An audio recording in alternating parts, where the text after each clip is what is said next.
Ryan McCaffrey here, James Duggan there. We are taking a look at Scorched Earth, which is an early access expansion pack, James. Yes. For an early access game. Sure. That kind of blows my mind. Sure. So the game, Ark Survival Evolved, still technically in early access, yes. but that hasn't stopped them from releasing an expansion pack also in early access. But I'll tell you, they have continually added content to this, not just this expansion pack. And we've been keeping our eye on this for a while, playing it a lot. And there's a lot to love about this game. It is a survival game, but it sort of started out as That's not how that goes, but it sort of started out as kind of a Jurassic Park game. It was about dinosaurs. Sure. So it was kind of during that whole rush of survival shooters, the Daisies, the Rusts. This came along and this had dinosaurs, which I guess you could call as like a gimmick, but they serve a very important gameplay purpose in the game. And I'm a big veteran of Daisy and Rust, though I didn't get to play a ton of this when it came out. It just didn't strike my interest. Though playing it with the developers in this preview capacity, I gotta say I had a lot of fun. There is a lot to like. There's a lot going on. Now, this expansion pack, which is what you played, yes, James, this is the Scorched Earth. It adds a lot, including, if I'm seeing correctly in the distance there, dragons. Oh yeah, we'll get real close and personal with this Wyvern, as it's called, and these are kind of it's Wyvern, not Wyvern. Wyvern. Have I been pronouncing it wrong my whole life? One developer was saying Wyvern, the other was saying Wyvern. My whole life's a lie. I think it's a tomato-tomato scenario. But yeah, you can just take off on these things. Granted, this is a tamed one that they summed in for me. If you were to play the game that's unmodded version of the game, you would have to go through this whole huge, arduous process to get one of these. This is kind of like the end game Lamborghini, if you will, for this. And here's this crazy monolith in the center here that I was just getting a check around. But this has, I'll tell you, because I haven't played this myself in a good little while. I played it when it first came to Xbox Game Preview, and it was real broken back then, which, that's the whole point of early access. Exactly. But I can see it's really come along. Now, you're telling me you played on a mid-range PC here at the office, right? Yes. So this isn't even dialed up all the way. No, this isn't even dialed up all the way, and I have to say it looked quite good. There was a lot of very interesting post-processing particle effects. You and I, neither one of us can speak. Whatever. Which is, the end of the day. Which is the mark of a great Let's Play, when neither host can get the words out. Can finish a sentence. But yeah, I have to say it looked quite good. The one thing that's very noteworthy about this map that isn't necessarily present in a lot of other open world survival shootery type games is this whole map is handcrafted. And it really was evident when you get to structures like this. There's this just amazing, mind-blowing canyon. And when I kind of crest over the top of the ridge here, you can just see all the various parts of it. It was this, so Scorched Earth takes place in a desert, obviously, but it's not just sand. There's so much to explore here, and that was really the most interesting part of this whole thing for me.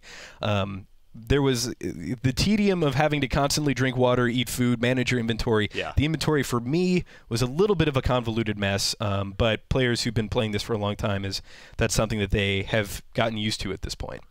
But I have the multiplayer stuff was also very cool. So they started us in this player-created city right here. There were all these spawned awesome monsters that we could check out. And then we were tasked with getting on one of these wyverns and flying off in a group to go find one of 3 caves that contain these ancient artifacts, basically. Let's see if I can get to it. Yeah, there's one of the caves. I died a lot. I died an absolute lot. It is a survival game, yeah. Yeah, the armor I was wearing, I'm not sure if it was necessarily good for combat, but I was just dying a ton. I had to turn God mode on eventually. So were all of the other press sites, I'd like to point out. It was not just me. Throwing everyone under the bus. Yeah, we killed each other many a time. And the combat was almost fun. The shooting felt pretty good. I got a revolver at some point, and that was my favorite weapon. The flamethrower was actually really cool, which actually just kind of looks like when you were a kid and you painted your Super Soaker chrome. Oh, yeah. Yeah, and then hopefully never do this ever. Put some kind of flammable liquid in there, and that's basically what I'm using. Don't try this at home, kids. No, never. That will not work out in your favor. But yeah, the problem that I had with the combat is that there are these caves that are super dangerous. The developers pointed out. Yeah. Getting back to your corpse is a real hassle if you don't have basically an admin that can warp you back to your corpse. So they all come at you at once, and it's just this absolute swarm of death, and there's not really a great tactical way to deal with that I could figure out aside from using explosives, which hurt your allies. So here is something that I had a lot of fun with. There are these oil jars you can toss.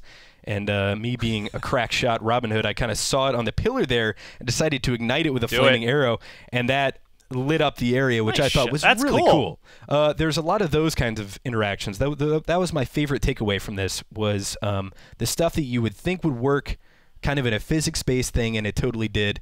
And the whole idea with getting these 3 runes is it's going to summon a giant boss, which we didn't end up doing. But we did get to go to Arrakis for a time with these giant worms.